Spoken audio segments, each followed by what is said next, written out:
Hello, students. So today we are going to discuss our last topic of the unit of chemical kinetics, which is transition state theory, or we can say, in other words, it is a activated complex theory or absolute reaction rate theory also. मतलब क्या है कि इसको हम संक्रमण अवस्था सिद्धांत भी कह सकते हैं, इसको परम अभिक्रिया गति का सिद्धांत भी कह सकते हैं, और इसे हम सक्रियत संकर सिद्धांत भी कह सकते हैं। This is the last topic of this unit, क्योंकि इससे पहले हम we are already discussed the collision theory in last video that is give us the information about the collision in between the molecules of reactant, and according to this theory the collision is responsible for the reactions. But it is not so much true that all about the reaction rate is only and solely responsible due to the collision in between molecules. मतलब ये कि ऐसा कोई मतलब 100% सही नहीं है कि केवल अभिकारक अणुओं के मध्य टकरे होने से ही जो अभिकारक जो है वो उत्पाद में परिवर्तित होते हैं। उसमें there are so many type of reasons and there are so many causing factors are possible for this type of reactions. तो इसी तरीके से एक दूसरा प्रपोज की गई transition state theory, and this is much better than collision theory, because it gives the actual idea about regarding the reaction rate, because first of all or before that reactant convert into product, they convert into transition state. It is a highly unstable species in which there is a weak bonds are present between the reactant molecules, and then there is partial bond making and partial bond breaking is takes place, and after the decomposition of this transition state, the products will be formed. Okay, meaning क्या है कि ये जो theory है ये उससे ज़्यादा better है, and this gives much better information than collision theory. कि इसके अंदर क्या होता है कि सबसे पहले जो अभिकारक अणु है वो उत्पाद में परिवर्तित ना होकर के पहले संक्रमण अवस्था में परिवर्तित होते हैं। आप यहाँ पे देख सकते हैं कि संक्रमण अवस्था जो है, जैसे कि ये ए एंड बी है, ए एंड बी उत्पाद में डायरेक्टली कन्वर्ट नहीं हो रहे। जैसे मान लीजिए ए और बी दो रिएक्टेंट हैं, ये कौन से मॉलिक्यूल हैं? Reactant molecule.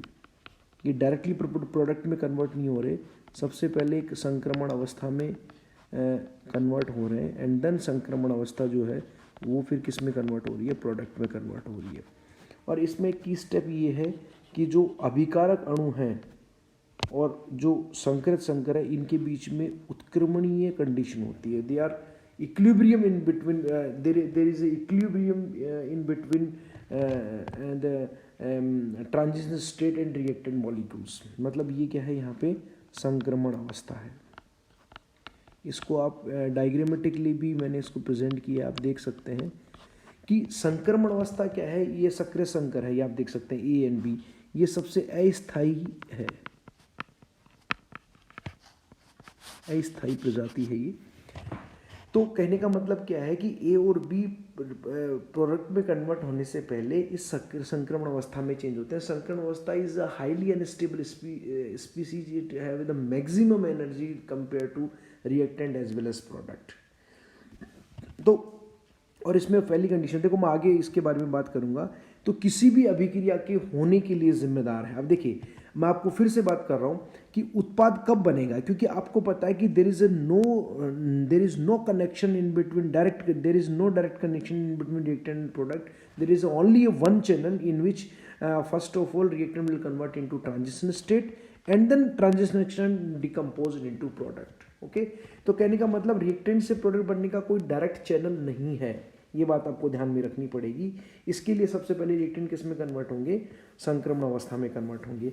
तो कहने का मतलब क्या है कि मैं किसी भी रिएक्शन की थ्योरी को पढ़ रहा हूँ, चाहे मैं कोलिजन थ्योरी को पढ़ रहा था, चाहे मैं आज ट्रांजिशन स्टेट थ्योरी के बारे में डिस्कस कर रहा हूँ, मेरा मोटो, मेरा जो टारगेट है वो यही है कि मुझे प्रोडक्ट ज़्यादा से ज़्यादा मिलना चाहिए, and it is only because of rate of reaction. अभिक्रिया वीक, अभिक्रिया वीक का मतलब क्या होता है कि उत्पाद जितना ज़्यादा बनेगा, इसका मतलब obviously it is directly meaning that कि there is only reaction rate is solely possible responsible for the formation of product. उत्पाद बनने के लिए एक ही चीज़ ज़रूरी है कि अभिक्रिया का वेग कितना है, और इस अभिक्रिया के वेग को डिस्कस करने के लिए हम ट्रांजिशन स्टेट थ्योरी पढ़ रहे हैं।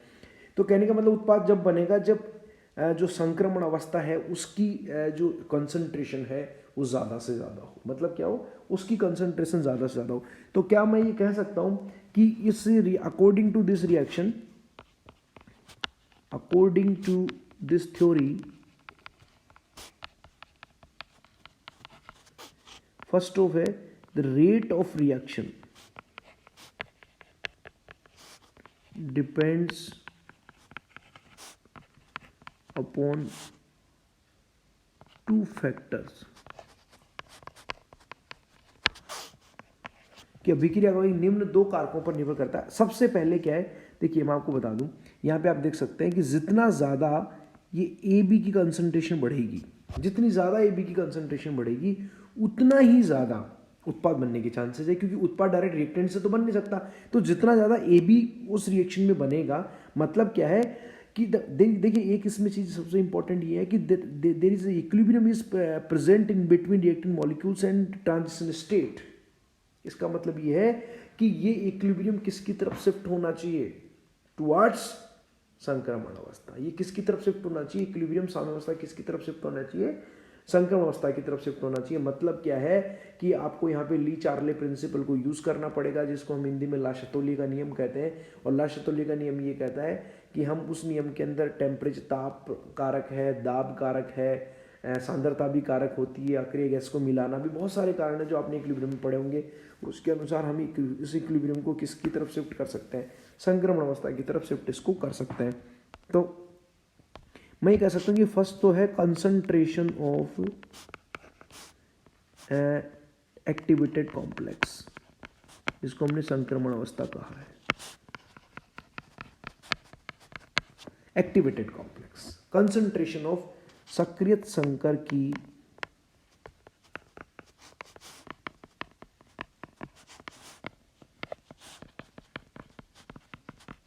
सांद्रता। और दूसरा क्या है, आप देख सकते हैं दूसरा क्या है, जितनी ज़्यादा संक्रमण अवस्था बनेगी, अब वो क्या है कि वापस भी तो इधर जा सकती है। ये देखो, ये वापस भी इधर जा सकती है। आप देख सकते हैं कि वो वापस इधर भी तो जा सकती है, क्योंकि इक्विलिब्रियम है। इक्विलिब्रियम के अंदर तो रिएक्शन दोनों तरफ मूवमेंट करती है। तो अगर ए बी वापस ए और प्लस बी में कन्वर्ट हो जाएगा तो वापस ए बी की सांद्रता कम हो जाएगी। इसके लिए हमें क्या करना पड़ेगा कि तुरंत इसका डिकम्पोजिशन होना चाहिए। ली चार्ले ए बी प्रिंसिपल का, ए बी जो अवस्था है, या मैं कह दूँ कि जो सक्रिय संक्रमण अवस्था है, इसको मैं सक्रियत संकर भी कह सकता हूँ। इसका जो है वो किस में डिकम्पोजिशन होना चाहिए, उत्पाद में डिकम्पोजिशन होना चाहिए। किस में डिकम्पोजिशन होना चाहिए, उत्पाद में डिकम्पोजिशन होना चाहिए।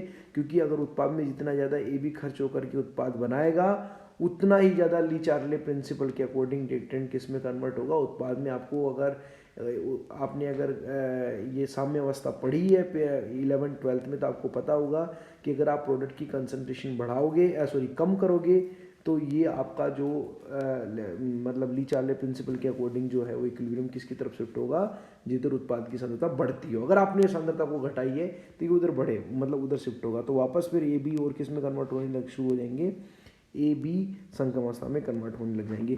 तो सेकंड पॉइंट आपका जो है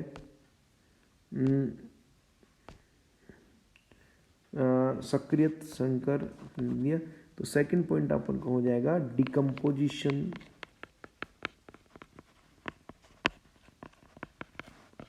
of activated complex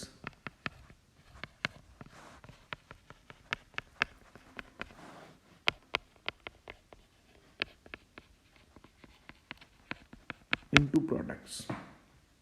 मतलब सक्रिय संकर का उत्पाद में विघटन, सक्रिय संकर का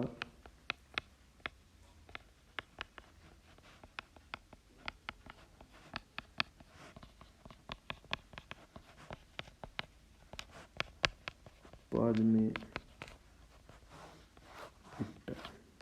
सक्रिय संकर का उत्पाद में विघटन होना चाहिए, तो फिर फाइनली जाकर के प्रोडक्ट बन जाएगा।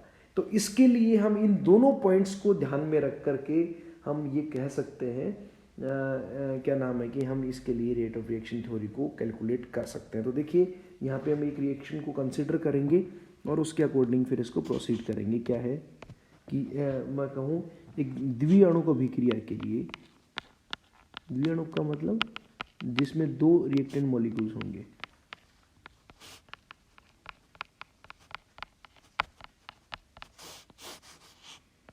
ए प्लस बी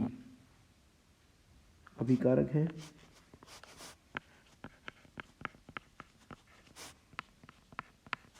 ये बी में कन्वर्ट हुए, इस पर ये K1 है, ये K2 है। दो अलग अलग rate of reaction rate constant है। First is K1 which is rate constant for reactant convert into activated complex, and then for the further decomposition of this activated complex into product is designated by K2। Okay तो अपने को जो है इसका अगर मैं ये वो निकालूं, ये वाला जो है K1 इसको मैं, क्योंकि इक्विलिब्रियम है, ये क्या है, ये इक्विलिब्रियम है, तो इसको जो मैं बोल सकता हूँ K, कैपिटल K। क्यों? क्योंकि इक्विलिब्रियम कांस्टेंट को हमेशा जो कैपिटल K से प्रेजेंट किया जाता है। तो यहाँ पे मैं अगर साम्यावस्था स्थिरांक की बात करूं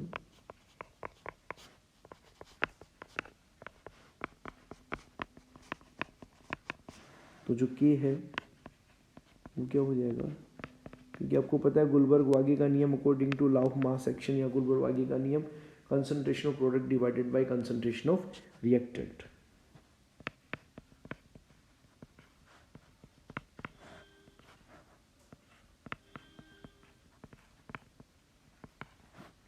ये हो गया।